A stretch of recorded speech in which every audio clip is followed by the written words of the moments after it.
Hello, good night here in Brazil. We are here, the last live in this day. It's a great day with great invitations, guests. And now we have here Craig Saffron, director for Night Stage. Thank you very much, Craig, for being here with us from Musimagem Brazil and Festival Musimagem. And João, thank you for being here also. And then I will start reading something about Craig Saffron.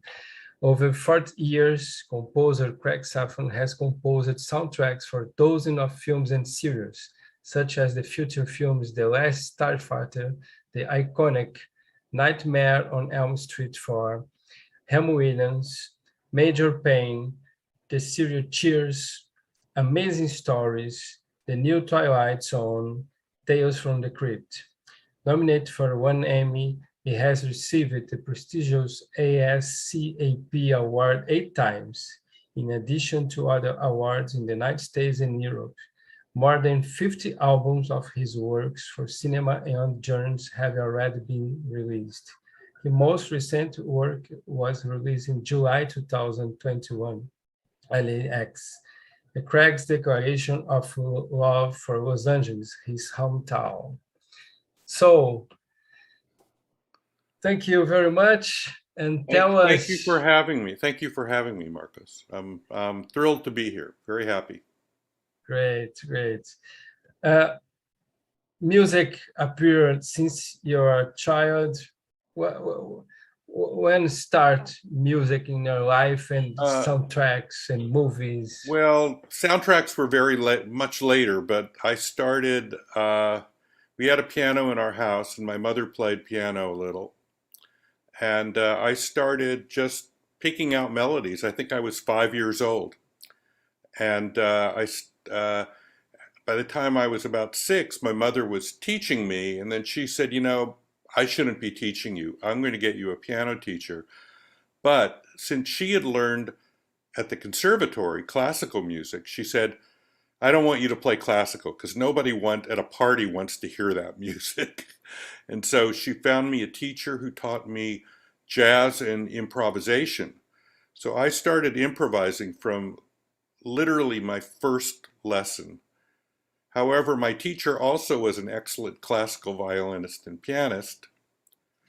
And so I got a very good background in music, but I was just basically improvising from the very beginning. And I think that's why I became a composer, because I think a lot of composing is improvising. You just see what comes, and then you have one eye looking down saying, oh, that's pretty good. I'm going to save that little bit. But so that's how I really started. And then I didn't ever think I'd be professional, but I played in bands. I had a jazz quartet, in a jazz trio in high school, and I also had a rock and roll band. And I used to hang out at a club in Los Angeles. My dad would take me to hear Thelonious Monk and Bill Evans, and I got to hear all those great jazz keyboard players that I loved. And my teacher would literally transcribe Thelonious's piano solos so I could play them and see what he did. So what a great experience that was.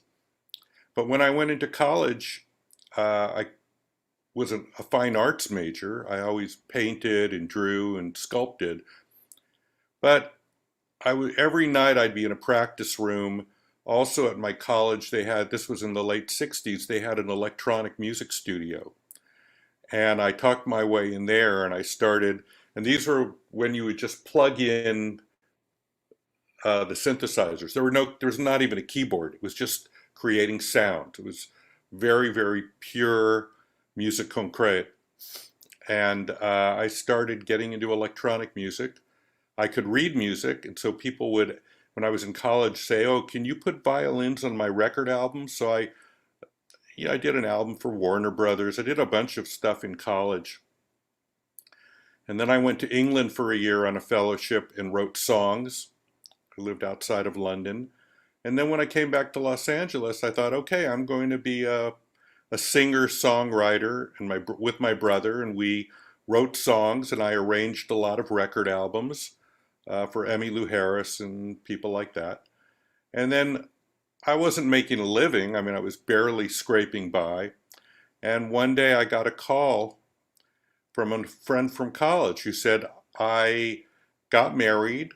My husband is a director. We're out here to go to the American Film Institute, and he made a little horror film on Super 16, which was a very cheapo way to make a film back there. And she said, "You're the only person who does music I know. Do you know who could put music to my husband's film?" And I said, "I'll do it."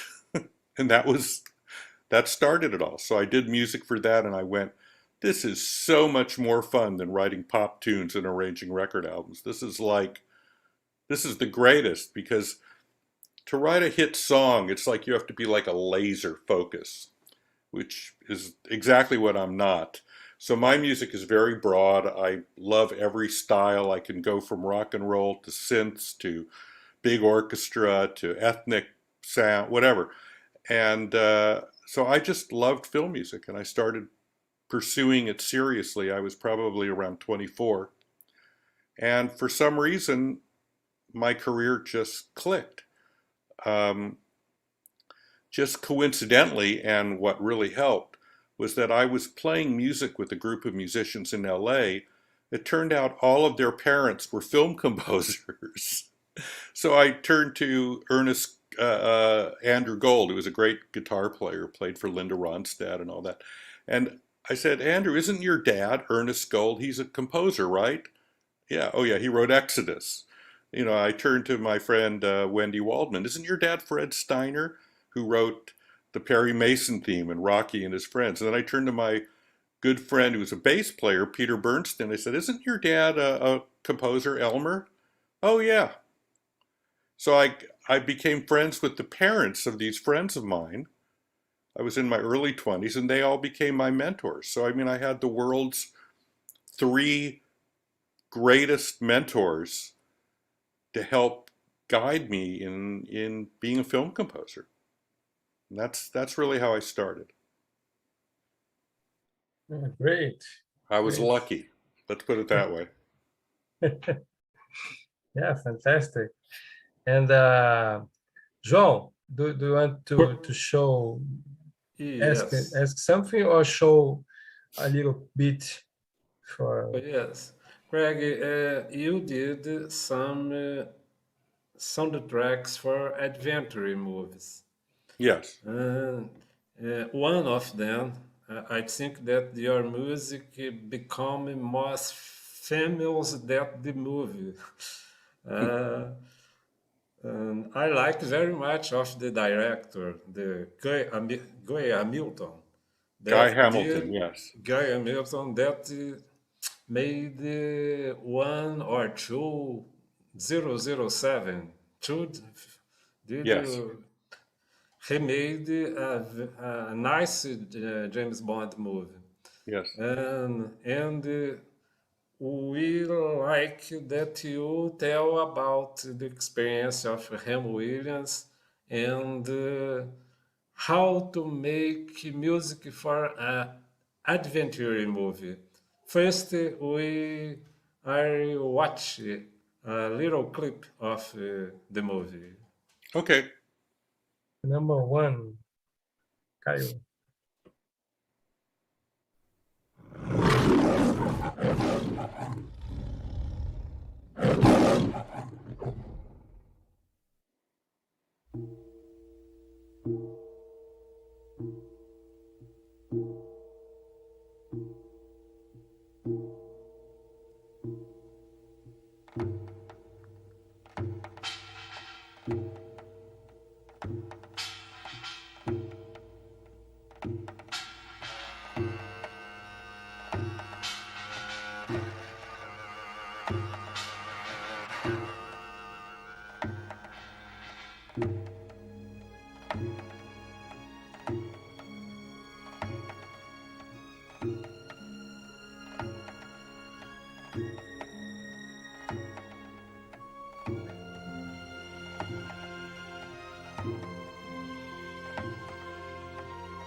That was it? Yeah, You didn't yeah, get to only the you two. didn't get to the adventure part.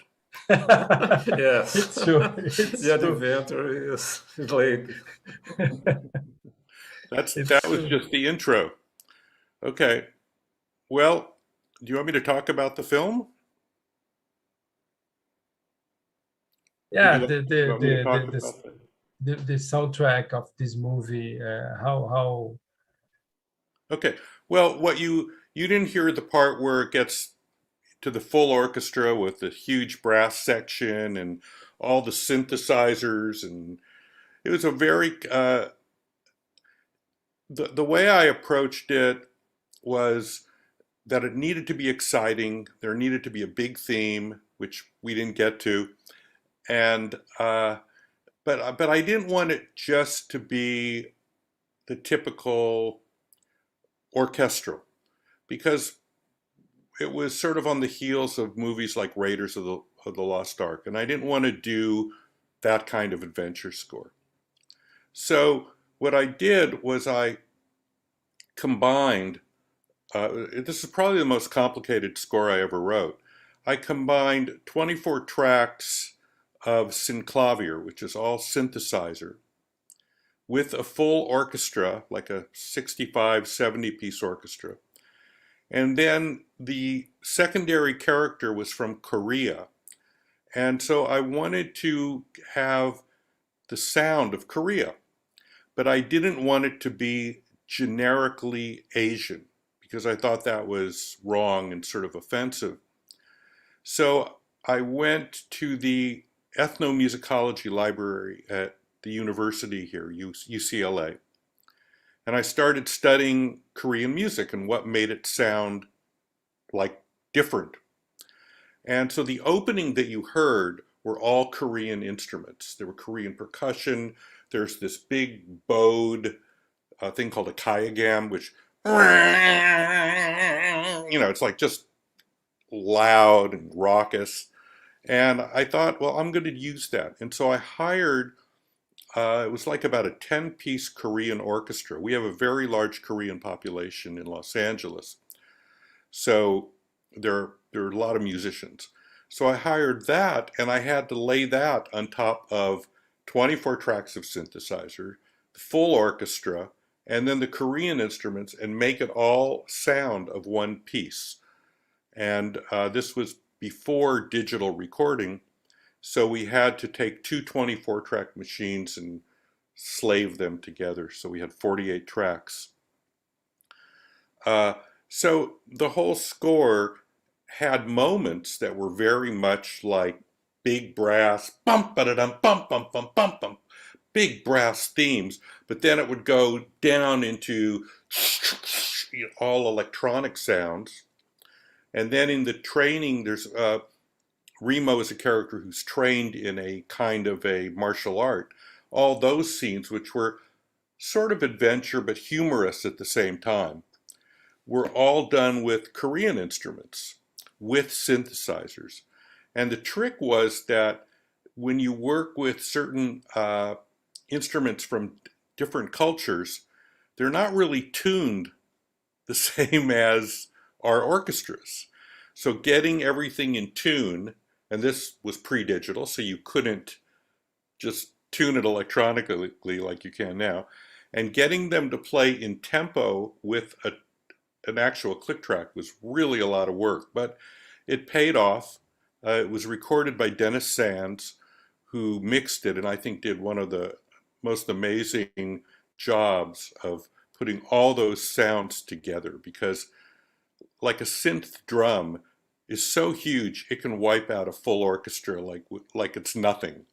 But he knew how to place it so it still had a lot of punch, but you had the punch of the brass and the woodwinds and the big string section, and then all of a sudden those weird Korean instruments would pop out, and it's very colorful score, and and it's really it has like Zhao said, it really has lived on even beyond the movie in many ways. So it's been released, I think, 3 times, and then it was recently released on vinyl, all new from the original masters. So it was a very successful soundtrack. In the beginning, the introduction, we can listen the percussion, no? Yeah, It's interesting, it's but all those are all Korean players, people from Korea playing those Korean instruments. player. Yeah. Okay. And João, tomorrow, we just tomorrow received we can. Wait, what? we just Tomorrow we received can. a message for YouTube that we don't. It's better we don't put any video and then only talk with Craig because yeah, Okay. you know.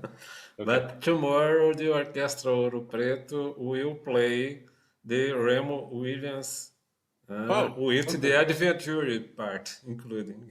Oh, okay. I Yeah, didn't know. I yeah, didn't know you were playing that. That's great. Yeah, I wrote a like a little overture for Remo, so that's great. Yeah. yeah, Now, of yeah, course, the orchestra won't have the Korean instruments, so I sort of have to fake it yeah. with the orchestra a little bit, or all the Yes. synthesizers. But it's a fun piece.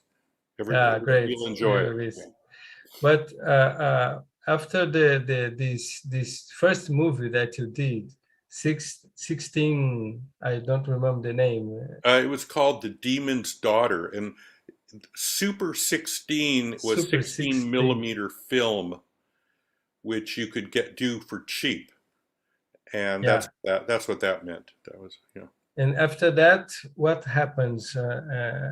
Well, Which movie? that movie was never released, but Ah, it gave me the impetus and the excitement to say this should be my career.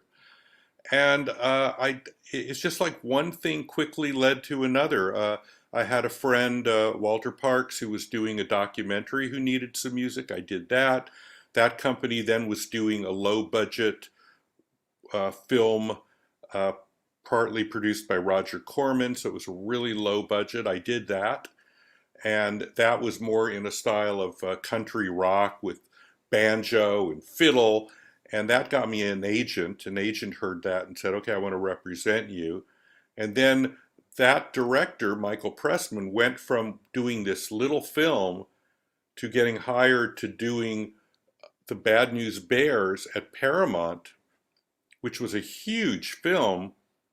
It was the reboot of that series, and somehow I got the job to being the composer, and I had to adapt Tchaikovsky, the 1812 overture, for that score. And they said, that's your job, because that's what we're doing in these films. We're adapting famous pieces. Can you do that? I said, oh, of course. I'd never heard the 1812 overture. I never studied Tchaikovsky. I was really, my first uh, exposure to classical music was The Rite of Spring. That was the first piece I ever owned, and then bought the score and tried to figure out how Stravinsky wrote it. But I had never heard Beethoven, I'd never heard Mozart.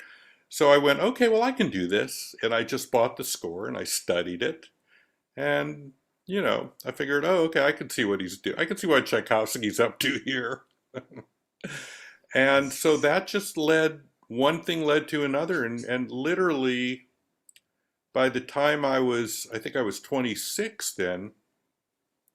So by the time I was 26, I was doing major studio films. And really, it didn't stop for about 20 years or something. It was just one film after another.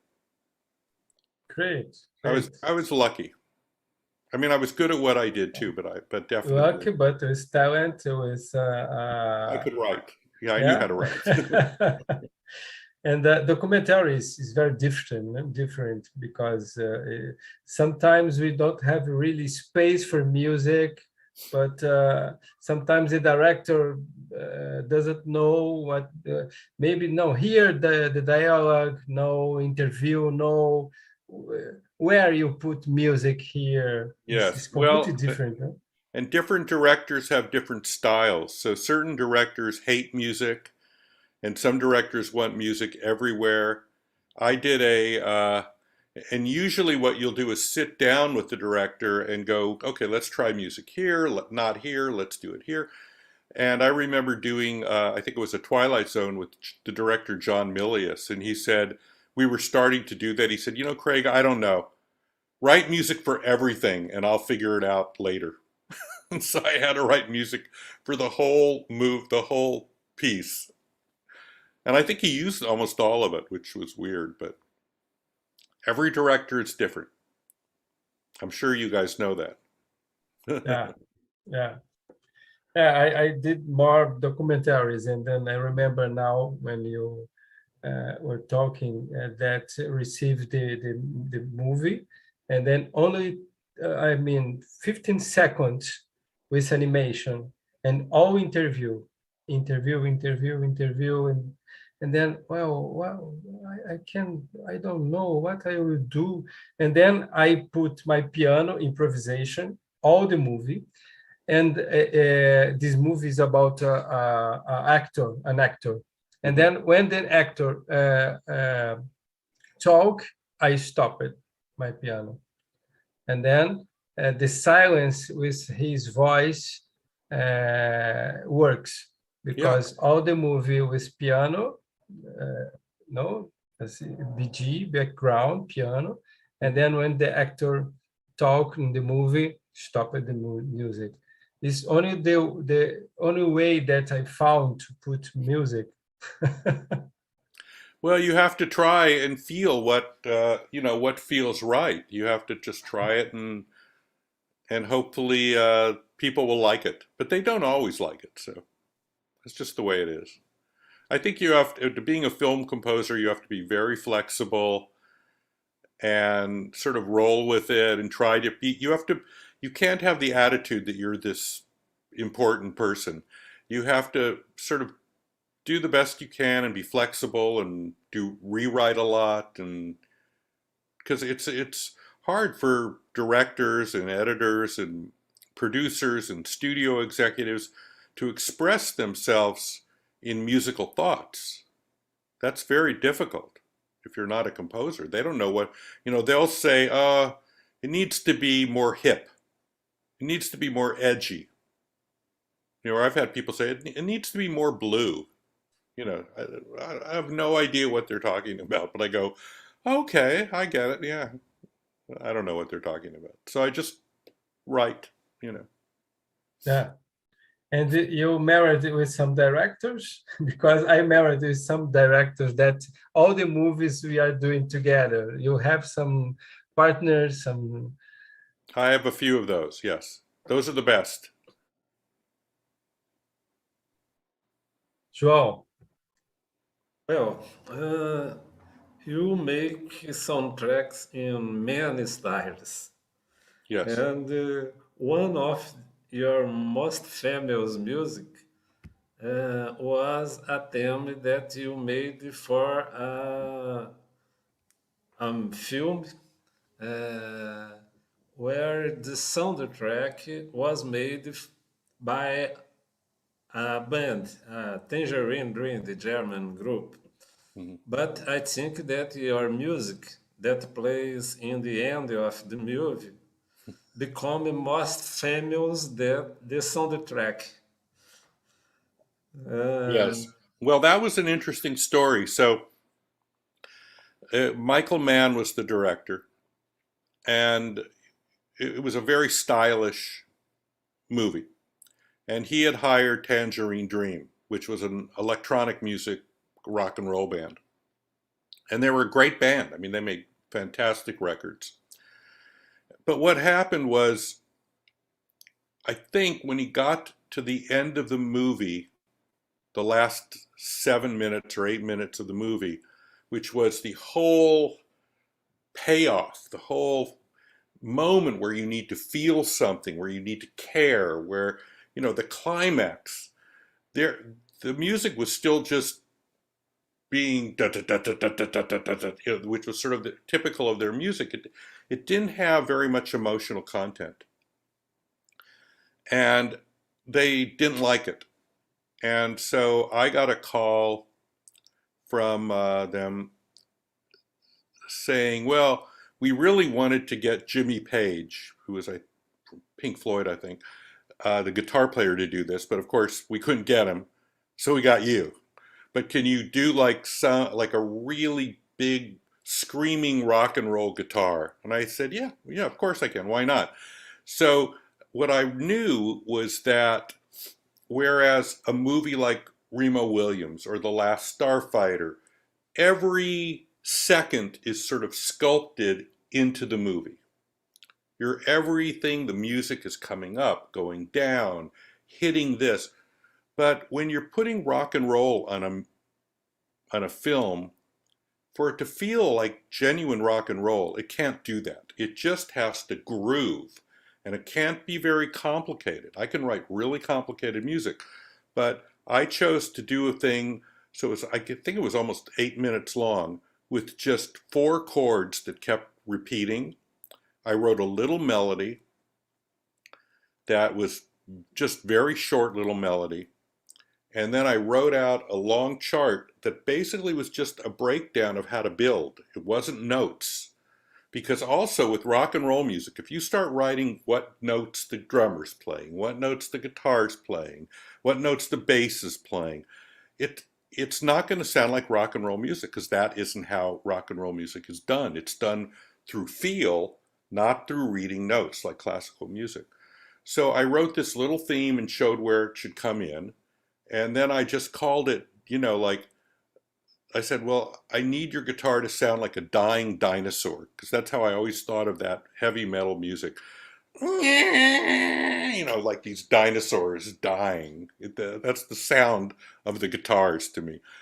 And I got a great band together, and it was just 4 or 5 people, and we just started improvising, but based on the same 4 chords and that melody. And we just sort of saw where it went. And that was it. I just kept it extremely simple. I mean, the chords were very dark and very moody and had a lot of emotional content because of that. Tangerine Dream, the music was very sort of metallic and reflective and sort of cool. But this music was just dun dun bum bum bum bum bum.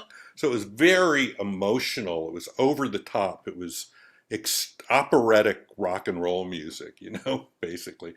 And so they liked it a lot, and it has sort of become, for whatever reason, people really like it. So, but it was literally written, in an afternoon, and we came in the next day and recorded it, and that was it. So it was like, okay. It's just one of those weird things. But it's fun to listen to. It sounds great. It sounds authentic, and I think that's why people respond to it. Doesn't sound phony. I You think know, that the people is correct. I like of Tangerine Dream, but in this movie, your music is the best. Well, We thank we you. can watch a little clip of the Tiff, the no, second no, music. João, No, I don't think no, Marcos no wants to show video, clips. no video. no video. I no, I will show soon the website of Craig that there is the posters of the movies, and Oh, then you could, yeah. I will put here the posters, and I was listening your music, Craig Stephen, The Secrets of the Titanic, and then I didn't see the movie. I listened the music, and I went to the into the sea because the sounds. Mm. This is fantastic. Oh, I, thank you. I yeah, the possibility of the music to also to take us to the atmosphere, or also the geographical place, is fantastic. And I think that how was the process, the creative process, and these sounds of this Right. work? Well, I really believe that music, especially film music, is immersive. It should take you somewhere, into an environment. That's what's so much fun about writing film music. Whereas if you're writing a pop song, it doesn't really do that. But film music is visual. It's telling a story always. Uh, I loved Secrets of the Titanic. I've always loved science and adventure and archaeology. I grew up thinking maybe I'd be a scientist. And I felt so lucky when I got this job because nobody had seen the Titanic, since went down. And I was one of, I guess, the first people to ever see that footage of the ship underwater. And I just went, wow, this is amazing. I mean, nobody had seen it except for, the people on the boat and the people at National Geographic. And I did the whole score electronically. And I thought, well, the first thing I thought was, this is very sad. And so when they have this submersible submarine with a camera going through the Titanic into the ballroom with a chandelier still there, but like at an angle, I just thought, wow, this is like an elegy. But I did want it to feel underwater, so I had a lot of sort of sounds that were, I don't know how to describe them. They were very floaty, environmental sounds, and then over it I put like a solo French horn or a solo trumpet and a very sad melody. But the sounds were almost like if I was listening underwater. And I'm glad you picked up on that. I don't think that many people have listened to that score, but I Yeah, loved it. I love doing it. I listened. I went there. It's fantastic. I put, Thank you. oh, it's fantastic. I can Thanks. see the Titanic with the Yeah, music. This is fantastic. yeah. So it's an I amazing documentary. It really is an amazing Yeah, documentary. we must see. We can show Kyle the website of Craig. Then we can show the posters of the movie and also the CDs. And then maybe Craig, you can uh, to, tell us a little bit about each project. Also, I saw that you did something with the kids, with Charlie Yes, Chaplin. and Phantom Tell of us. you know.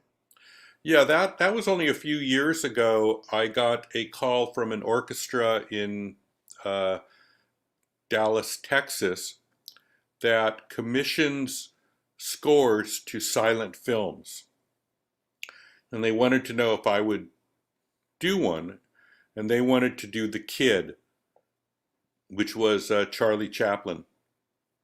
So I thought, yeah, this is fun. I've never done this, and it was a live performance, with the film being projected and the orchestra in front.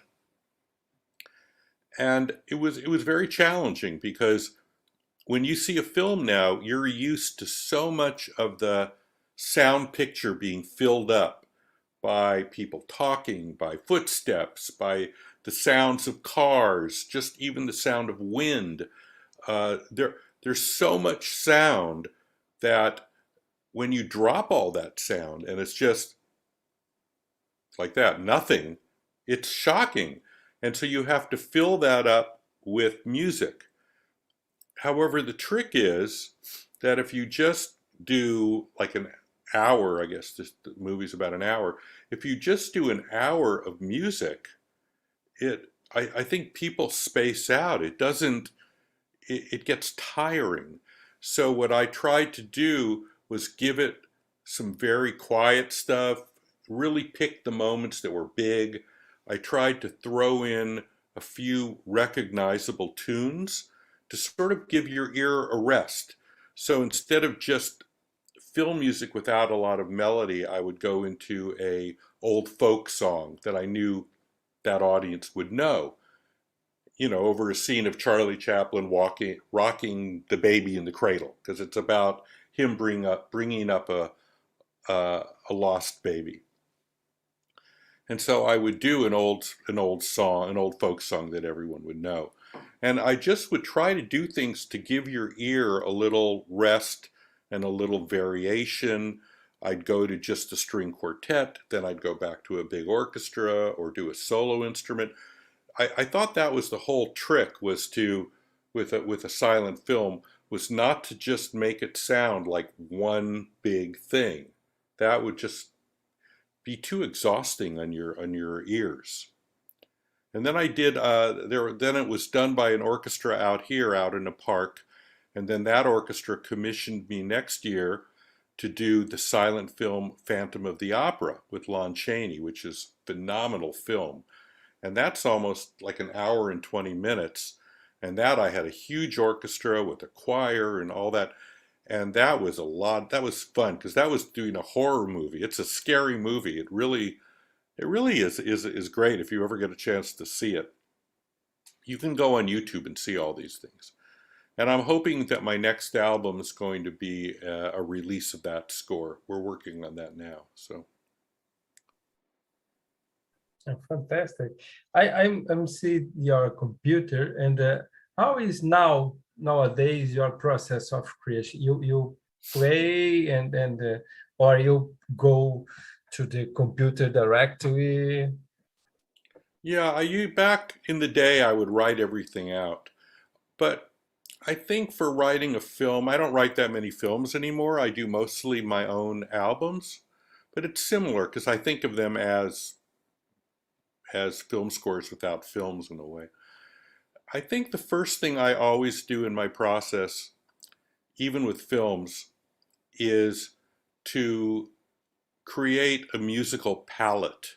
So I'm creating, I'm giving myself limitations. And I started as a artist, as a painter.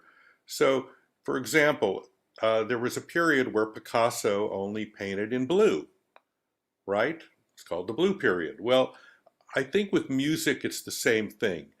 You, like when I described Remo Williams, my palette was Korean instruments, orchestra, and synths. When I did the Titanic, it was only synthesizers that sounded sort of underwater. When I did Thief, the one we talked about, it was a rock and roll band. I didn't allow any other sound.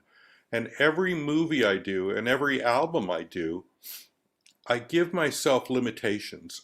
I say, I'm only using these instruments, I'm only using these sounds, uh, and I think those limitations make one more creative.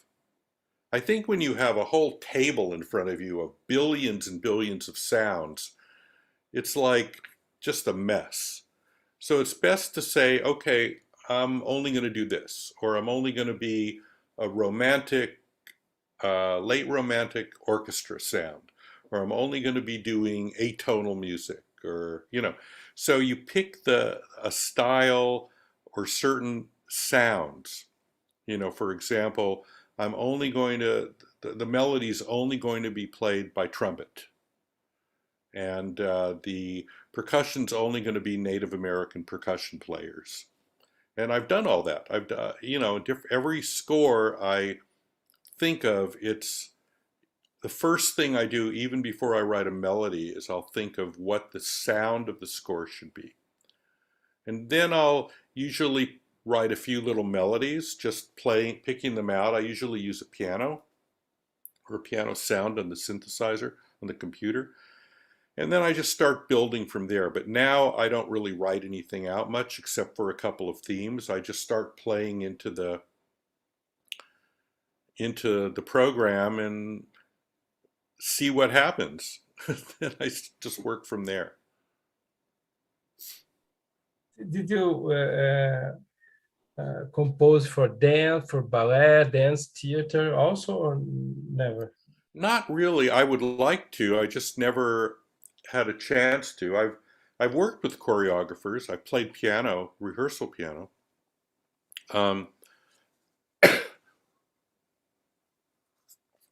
If you listen to my album Sirens, which was based on the Odyssey, we did a video, which is on my website or on YouTube. And the video is two dancers. It's a modern ballet dancer, woman, and the man is what you call a b-boy. He's one of these dancers who does a lot of physical jumping and twirling, and it's sort of more of a hip hop thing. And we put the two of them together out in the middle of a forest, and it's pretty wild. So if you want to check that out, that's on my website under uh, in the videos. You'll see it. It's right there. Great. But I'd João, love to write a ballet. I just yeah, it's a different profession, and I don't really know the people out here who are doing it, and because you talk about improvisation also, yeah, I love play piano with modern dance Mhm. because you can dialogue with the movements. It's great. And then you told us about improvisation, the piano, and then I think that maybe you can do great soundtracks also for ballet or I would dance. love to write a ballet. I just don't really know the ballet companies here. So Well, One, João, different one world. of one of your more famous soundtracks is The Last Factor, uh, that will play to also by the Orchestra Ouro Preto tomorrow. Oh, good. And I was young when the movie was released. I think that you was young too. I was in my, I think I was 34, 35, something like that. Yeah. Yes, I was That's young. 25, Huh? around 25. Oh, okay. And but at that time, I remember that was some productions of science fiction that tried get the same success of Star Wars. Oh, yeah. Uh, do you have the producers and the directors of the movie requested that you make a soundtrack like John Williams Star Wars, or they um, you was free to create the soundtrack? Well, not, I wasn't that free. I think at that time, because of the success of Star Wars, that anyone who did a big science fiction space movie, there was the expectation that you would have that sound in your music. And I think that if I had said, oh, I want to do this with just piano or just synthesizer, I think I would have been fired. They would have thrown the score out. There was definitely an expectation of doing a big romantic, melodic, orchestral score. Okay? So I think my mind was like, okay, I'm going to do this because the director is a very good friend of mine, and it was a wonderful movie, and it was it was great to be able to have like an 80-piece orchestra for a week. There's nothing wrong with that. So, but what I tried to do is go, well, how can I satisfy that, but also make it mine? And I did that in a few different ways. One way was that I had a couple of synthesizer players play live with the orchestra. And so there's a lot of synth sounds in The Last Starfighter that are integrated into the music. There was also a new instrument called an EWI, or Electric Woodwind Instrument, EWI, which had the fingering of a clarinet but would play off of a synthesizer. So the all the theme music from the character Centauri was all done on an iwi. So it all sounds almost like Arabic snake charmer music. It's like that. And so that was sort of unique too. And then the other thing I did was that 90% of the film is one theme, whereas Star Wars, each character has a theme. I didn't do that. I said, okay, I'm going to have one theme because I felt that the strength of the movie wasn't really the adventure so much. It was the yearning of leaving home and of having a meaningful and exciting life and finding love. And it was very based on this desire of young people of starting their life and not being stuck in what society expected them to be. So I wrote this one theme, which I called the heart theme, which was, da da da da da da da da. And that theme was used for yearning, for love, for adventure, for fighting, for triumph. It was used in different meters. It was used throughout the entire score. And I only had one or two little sub themes other than that. So 90% of it was that melody. And I think that's what made the score so good. I think that's what really made it emotional. So at the end, when his girlfriend runs off with him and they go into outer space together and she runs to him and he's had this huge adventure and that melody just soars, it's like you really get chills. I mean, it's amazing, but it's because the whole movie has been from yearning to the finale, the climax where it all comes together and the music doesn't come out of nowhere. It's been there the whole time, slowly percolating, slowly building. But yes, Uh, they did want a John Williams score. So Greg, about the series, Amazing Stories, oh yeah. I mean, the new Twilight Zone. Tell us a little bit about those series, the Well, process, the if there is something the same atmosphere or not. yeah, well, the thing about those, they're called anthology series. So the Twilight Zone, you'd get hired to do an episode, but an episode would be three stories, three short stories. And the trick for me was, how do I make each of those stories unique? So it's exactly what I was saying about a musical palette. I would do one and I'd go, okay, that's going to sound like circus music. Okay, that one is going to be only synthesizer and sounds like you're floating in the water the whole time. Okay, that one is the next one is going to be just sort of piano and whatever. So each, whether it was the Twilight Zone or Amazing Stories, was a little different, but the Twilight Zone was definitely short pieces, and each one that I did had a unique sound. And I think that was the trick. You also wrote it very quickly. It was not a feature film. It was, it was television. So you wrote it in a week and recorded it in a day. So it had that pressure. Um, the Twilight Zone was a little different, but still, each one was a unique sound. Each episode was a unique sound. Yeah.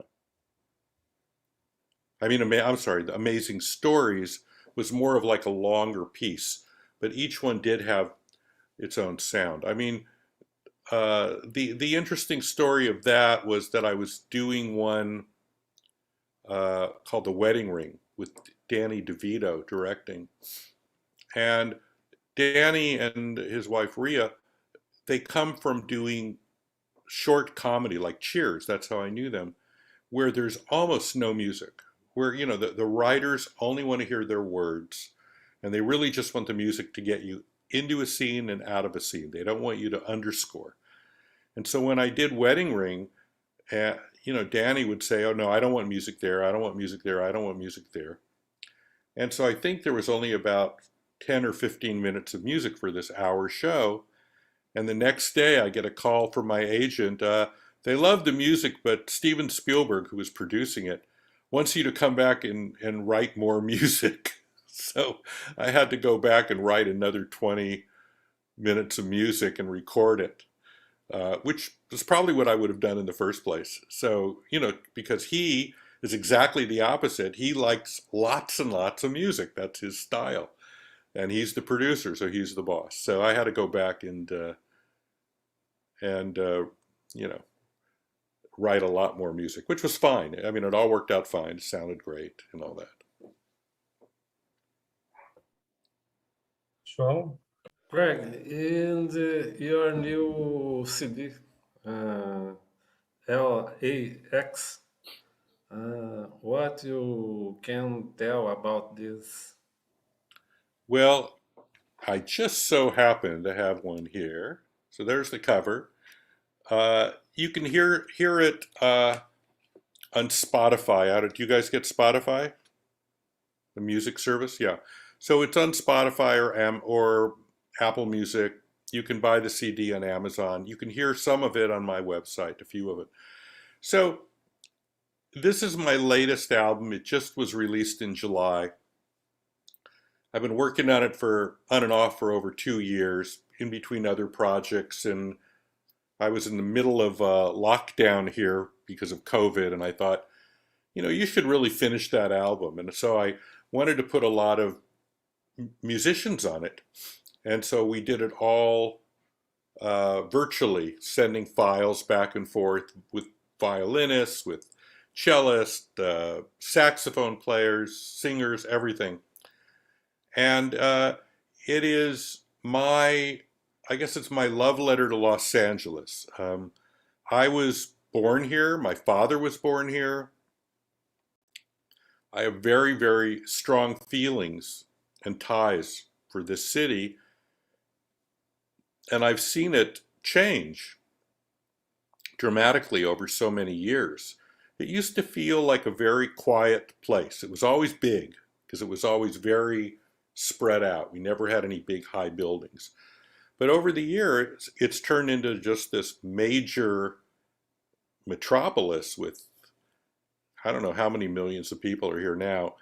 And it's crowded and there's traffic, and it's a fascinating city. You can live here your whole life and you've never seen all of it.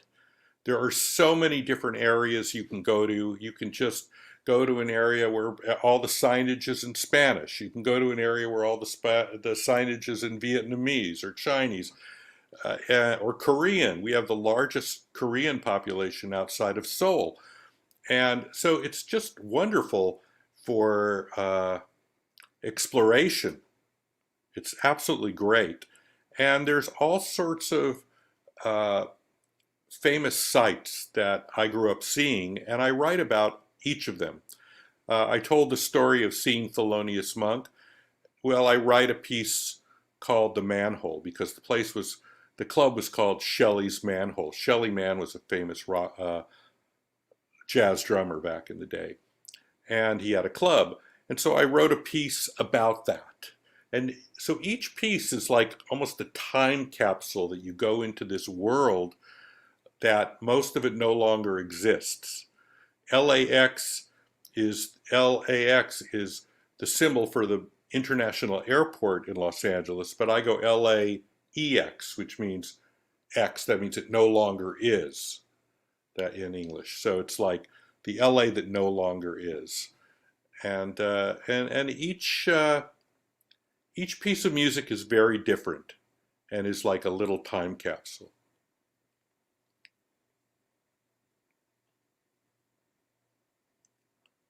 Right. Everybody should go listen to it. You can hear it on Spotify, so you even have to buy it. Greg, there is one question more philosophical that I am worried with this. There are some time.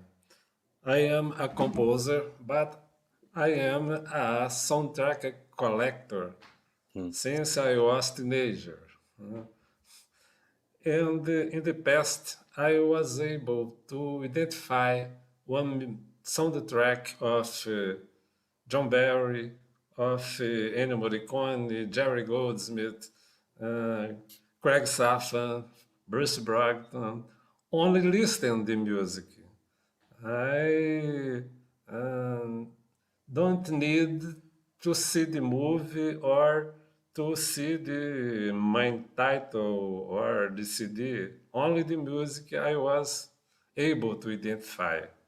But in the last years, the soundtrack changed. And uh, the melody is missing, the effects, the sound design become more important than the melody. And today I am not able more to identify who is the composer of the most soundtracks that I listen. What do you think about this change in the soundtracks? Right. Well, I've been asked this question more than once. So uh, I think especially for people like you who love soundtracks or have collected soundtracks, this is really obvious. And I just think that over the last 10 or 20 years, the style that directors want for their music is less and less melodic. And like you say, if you listen to a score like the Hans Zimmer score, Dunkirk, you don't, and I think it's a wonderful score. I think it really works. It really makes your blood pump. But is that music or is that the airplane? I don't know. I can't tell.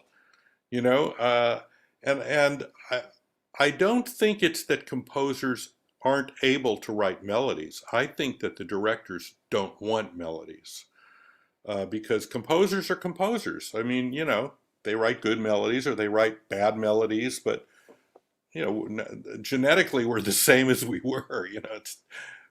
But it's what's being asked of the composer, and the composer now is more just another little sound along with the, like you said, the sound effects. Um, the most obvious example to me is to hear Batman, the Tim Burton movie Batman with Danny Elfman's score, and then what, 15 years later, The Dark Knight. And hear the scores to the two of them. One is like, wow, that music's fantastic, great melodies. It's a lot of play on play on music, a lot of jokes in it. It just is so great. And then The Dark Knight is like, well, what is it? It's like three notes and a lot of low strings going da da da da da da da da da, just over and over. And the thing is, Dark Knight was a huge hit. And that's the kind of music that Christopher Nolan, the director, wanted. And it works. It works on the visceral level that when I go and see that movie, that music is affecting me. But it's not giving me a melody. So I don't know if things will change. I think they've changed a little. I think now that there's so much, we're going to movies less and seeing streaming much more, at least here. And there was a movie a series called The Queen's Gambit that just aired here. The score is very melodic. I think Game of Thrones was very melodic, had a great theme, and a lot of good orchestra music. So I don't think it's dead. And one thing that I'm wondering is that when you're sitting in a movie theater and it's all the speakers and the Dolby and the surround, and you're hearing The Dark Knight or Dunkirk, it's rocking your body. It's going into your body. It's affecting you. Your blood pressure's going up. You're sweating. The music is doing all that and the effects. But when we stop going to the movie theater so much and we're listening at home, where you're not getting that sort of incredible pressure of being stuck in the middle of the sound. I wonder if it'll go back to melody, because melody doesn't need that sort of intensity. It just needs a melody. So if I see a movie that was made in 1939 with a great melody, or Casablanca, which was made in the 40s, those still speak to me. And it isn't about the power of the sound overwhelming your senses and body. But I think in theaters, that's what it's about. But I don't know,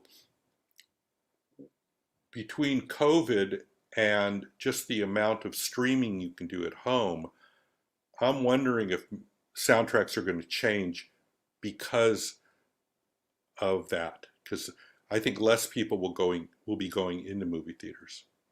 Certainly here, people are not going into movies. They're open, but people are watching on TV or on their computers. Yeah, So I don't know. That's a prediction. You can come back in 5 years and we'll see. I like it very much, this, because I love Of course you melody. do. Of course you do. Me too. Yeah, I love melody. I was Me thinking too. here in Cinema Paradiso and Il Postino. Oh, well, those are In fantastic scores. I mean, pure melody, also right? also Bella Ciao in the Money Heist, that a huge Yeah, success, a melody from long time ago. yeah, And yeah. fun, Alexander Desplat. He writes very yeah, good yeah, melodies. yeah, yeah, The Shape of Water, I thought, had beautiful music in it.